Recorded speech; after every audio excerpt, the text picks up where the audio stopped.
Want to know how a Labour MP used biscuits to explain the UK's debt and went viral? It's true. In a world dominated by bite-sized information, politicians are getting creative. Gordon McKee, a Labour MP representing Glasgow South, captured the public's attention with a simple yet effective method, using biscuits to explain complex economic concepts. His 101-second video demonstrating the UK's debt-to-GDP ratio has racked up over 3.3 million views on X. This might seem commonplace considering how other influential figures like Donald Trump and Nigel Farage have leveraged short-form videos for their campaigns. But within the Labour Party, McKee is a pioneer, being the only backbencher known to have hired a digital content creator. This investment paid off handsomely. McKee's team has produced a series of professional-grade videos using relatable analogies designed to go viral.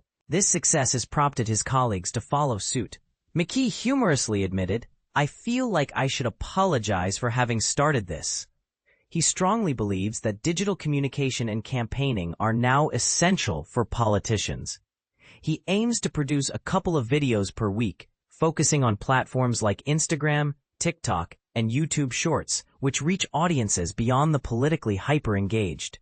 He shared an anecdote from a high school visit. "I asked how many people read a newspaper every day. One put their hand up. When I asked how many are on Instagram, they all did."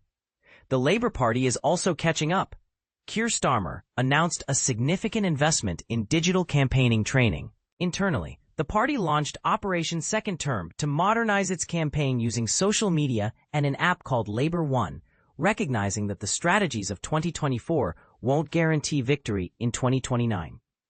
Other MPs are taking initiative. Richard Burgon used 200 packets of Sainsbury's for Sealy to illustrate how much £1 billion is compared to the average UK salary of £33,000. His video garnered nearly 650,000 views on X. Burgon said, "I've been campaigning for a wealth tax for a while, and it seemed a fun way of communicating that."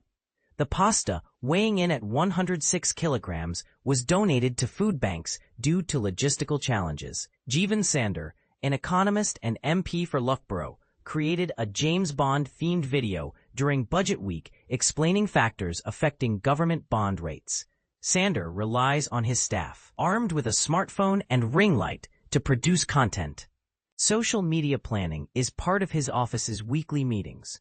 Sander believes that encouraging MPs to modernize their communication shouldn't be overly regimented. It works quite well when it's more organic, and people understand what the government's message is and take it on in different ways, he said.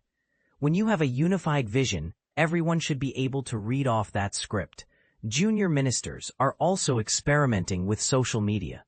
Dan Tomlinson, the Treasury Exchequer Secretary, filmed a pre-budget clip at Westminster Tube Station, and AI Minister Kanishka Narayan made a video about technology's growth in the UK. Even cabinet members are getting involved. Steve Reed, the Housing Secretary, hosted a Reddit Ask Me Anything session, and Ed Miliband, the Energy Secretary, used ASMR to promote a government announcement. A Labour source noted that with fewer resources, creativity is key. It's harder when you're not attacking and instead having to defend and make a positive story about something, which is why you've got to be even more creative. It's a difficult skill to learn, but it's an absolutely essential one. McKee emphasizes the challenge for progressives, as right-wing figures like Farage and Robert Jenrick effectively communicate simple narratives. McKee says, the task from progressives is to articulate a complex argument that is realistic and ambitious, but also real and deliverable, and to do that in an interesting, engaging way. But here's where it gets controversial. Do you think this is a genuine shift in political communication, or a superficial attempt to capture attention? And this is the part most people miss. Is it possible to simplify complex issues without losing nuance? What are your thoughts? Share them in the comments.